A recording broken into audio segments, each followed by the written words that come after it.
Hello' আৰু আজি মই মোৰ বস্তুবোৰ পেক কৰিম তাৰ আগতে মই মোৰ সোণপাহীজনীক টোপনি মৰাই লৈছোঁ আৰু বহু কষ্টকৈ বিচনাখনত থৈছোঁ। এইটো কাম যে মোৰ মানে বহুত কষ্টৰ কাম হয়, মানে অকণমান ইফাল সিফাল হ'লেই তাই মানে সাৰ পাই যায় যে। যেতিয়া মা আছিলে মই মানে তাইক টোপনি যেতিয়া মৰাই লৈছিলোঁ তাৰপিছত মানে মাক কৈছিলোঁ যে বিচনাত ৰাখি দিয়া, সেই কামটো মোৰ মায়ে কৰিছিলে। এতিয়া মাটো নাই বাৰু, এতিয়া মই ৰাখিব লাগিব, সেইকাৰণে মানে বহুত কষ্ট কৰি লাহে লাহে থৈছোঁ। আৰু প্ৰত্যেকজনী মাকেই বুজি পায় যে কেঁচুৱা টোপনি যোৱাৰ পিছত কোলাৰ পৰা বিচনাত ৰাখিবলৈ কিমান কষ্ট, মানে অকণমান ইফাল সিফাল হ'লেই উঠি যায় নহয়। আৰু তাই টোপনি যোৱাৰ পিছত এইফালে মই মোৰ বস্তুৰ লগতে তাইৰ বস্তু কিছুমান পেক কৰিছোঁ।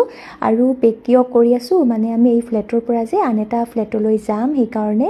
আৰু বহুদিন আগৰ পৰাই ভাবি আছিলোঁ যে পেক কৰিম, কিন্তু সময় পোৱা নাছিলোঁ আৰু আজি পালোঁ দুদিনমান আগত। আৰু তাৰপিছত হাজবেণ্ডেও মানে তেখেতৰ বস্তুবোৰ পেক কৰিলে। আৰু এইফালে নেক্সট দিন যিদিনাখন আমি যাম সেইদিনাখন পৰ্টাৰ আহি গ'ল আৰু বস্তুবোৰ লৈ গ'ল। এতিয়া আমি আমাৰ ফ্লেটলৈ গৈ